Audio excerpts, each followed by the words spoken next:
Another thing I wanted to bring up this evening was brought to my attention by someone on Twitter who, I guess she doesn't want credit or anything, but I'm going to give it to her. A woman known as Phoenix Foundation. Make sure that you all follow her. Phounix Foundation, Phoenix Foundation.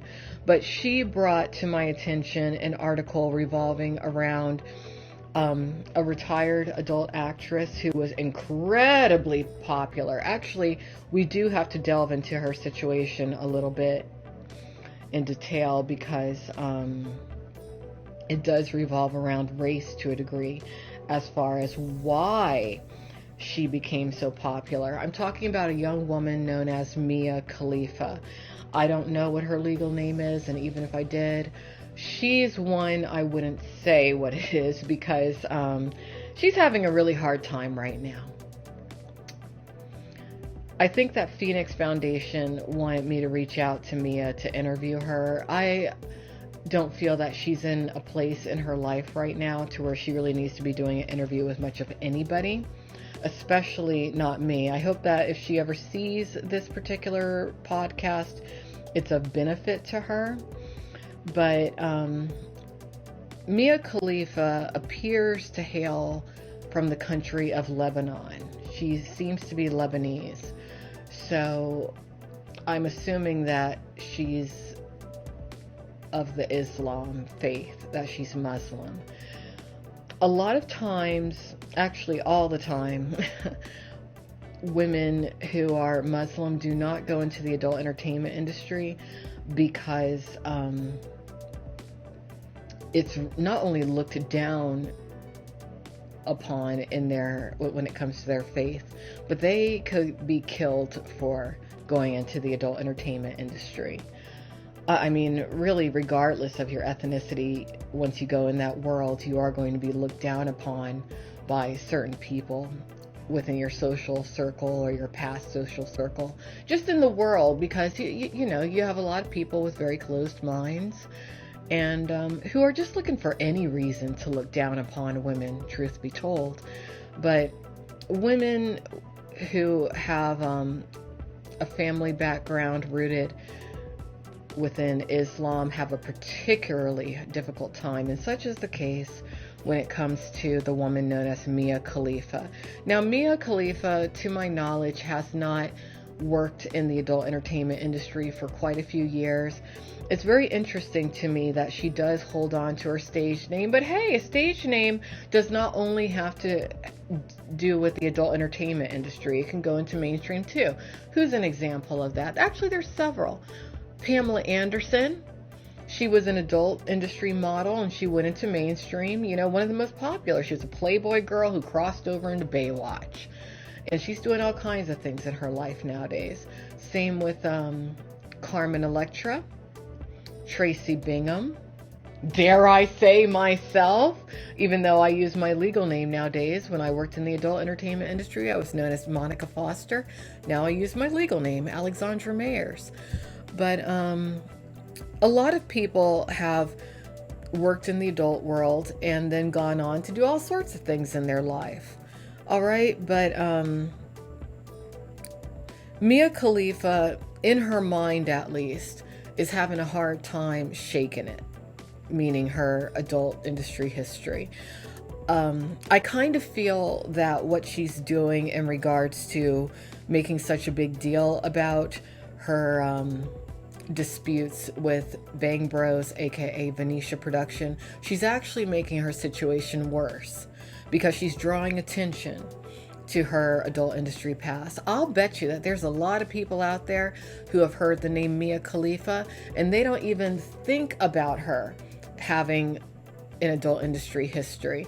But it appears that her objective is to get her adult content removed from online. Okay, I can see her point. I definitely can. And if that is what she needs as a sensitive individual in order to move forward in her life and feel good about herself, I feel that Venetian Productions should respect her wishes. I don't think they should give her a hard time about it. Apparently, they sent her a cease and desist letter because she's saying things that they feel are defamatory to their company.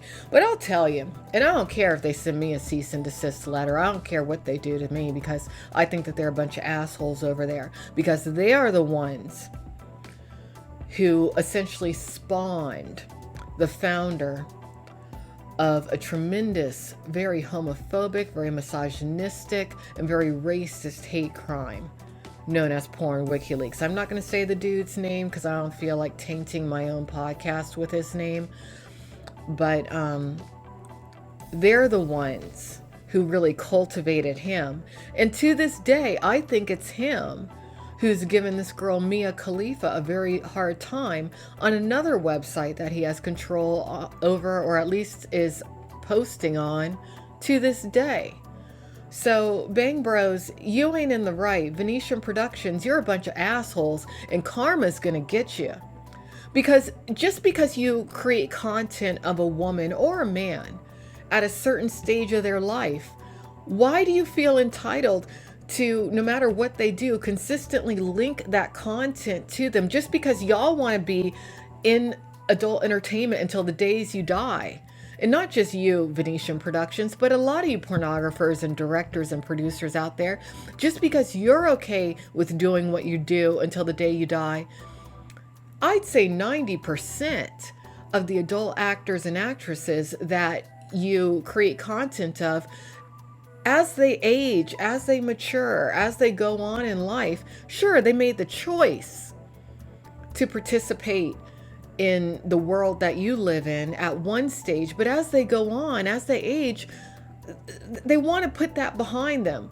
And why are you so opposed to letting people go? Why are you so opposed to letting them move on in life? Do you get off on essentially enslaving their image for all time? Does that really make you feel good about yourselves? Because if it does, that tells me even more so than what I already think about you, that you ain't shit. If somebody wants to go on with their life and they're not comfortable with that image that you already made thousands of dollars off of being out there anymore, take it offline. Let them go. Me, I don't care. I feel like, hey, there's some people out there, I want my image, my sexual image in their head. I want that when it comes to certain people. But my mind works a certain way. But other people, they might not feel the way that I feel. And if it bothers them to such an extent to where they're dealing with mental health issues, to where they're depressed, to where they're angry, to where they just want to kill you, because it is going to eventually get to that point to where some of these young men and women who you've exploited, if you don't have a certain level of consideration and empathy toward them, some of these millennials, they're not like I'm Generation X, okay? These millennials, they're different. Some of them might end up coming after some of you assholes. I wouldn't put it past some of them, because they are sick of a lot of the bullshit. But when it comes to this girl, Mia Khalifa, let her go. Already, she's dealt with so much when it comes to just her culture and her ethnic origin, her religious background. Let her go. Let her go. I mean, I did make a tweet about this earlier, and I am going to read it verbatim. And Mia Khalifa, if you ever see this podcast, I really do want you to take these words that I say to heart. Because here's the reality. I tweeted this 8 hours ago. Just a thought for ex and retired porn stars. In the grand scheme of things, it doesn't matter whether your old adult content remains online or not after you leave the industry. Because the people and things you're meant to have in your life will be there for you regardless. Because that's been my experience.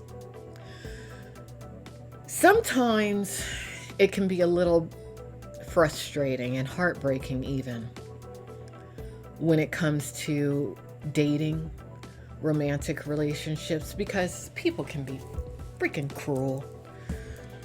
And I'll bet you Mia Khalifa has encountered this, because I know that the young woman, who I'm not going to name tonight, even though I could, I'm just not going to, who just had her heart broken to a degree.